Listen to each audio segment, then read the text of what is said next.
ఇవాళ మా పల్లా రాజేశ్వర రెడ్డి గారు వాస్తవానికి ఆయన ఒక ఉద్యమకారుడు, నిక్కచ్చిగా నిజాయితీగా తెలంగాణ ఉద్యమంలో పనిచేసినటువంటి నాయకుడు పల్లా రాజేశ్వర రెడ్డి గారు. తెలంగాణ ఉద్యమంలో పోరాటం చేసి ఎన్నో కేసులు అరెస్టులు అయినటువంటి నాయకుడు పల్లా రాజేశ్వర రెడ్డి గారు.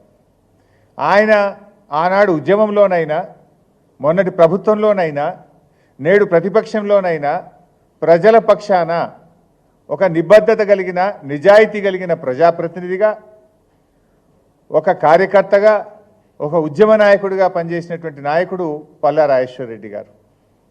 కానీ ఇలా రేవంత్ రెడ్డి గారు కొంతమందిని టార్గెట్ పెట్టుకొని ఇలా ఆయన పార్టీలో చేరాలి, అయితే కండువా కప్పుకోండి, లేకపోతే మిమ్మల్ని ఇబ్బంది పెడతాం, మీ మీద అక్రమ కేసులు పెడతాం, మీ ఆస్తులు కూల్చేస్తాం అనే ధోరణితో ఇలా రేవంత్ రెడ్డి గారు ప్రభుత్వం పనిచేస్తూ ఉంది. మనకు కనబడతలేదా?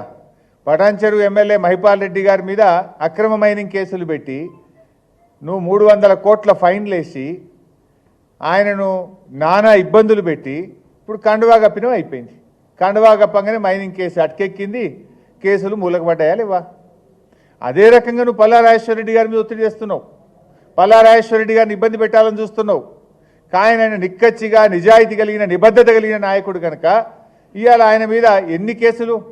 పల్లా రాజేశ్వర రెడ్డి గారి మీద ఈ ప్రభుత్వం వచ్చిన తర్వాత ఇప్పటి వరకు 6 కేసులు పెట్టినారు. చివరికి ఆయన భార్య మీద, ఆయన పిల్లల మీద కూడా అక్రమ కేసులు పెట్టినారు. చీమకు కూడా హాని చేయని కుటుంబం ఆ కుటుంబం అట. ఆయన భార్య, ఆయన కొడుకు ఎవరి మీదనో దాడి చేసిందట. దాడి చేస్తే దాని మీద అక్రమ కేసులు. అసలు దాడి చేస్తే మరి ఆధారాలు ఉండాలి కదా.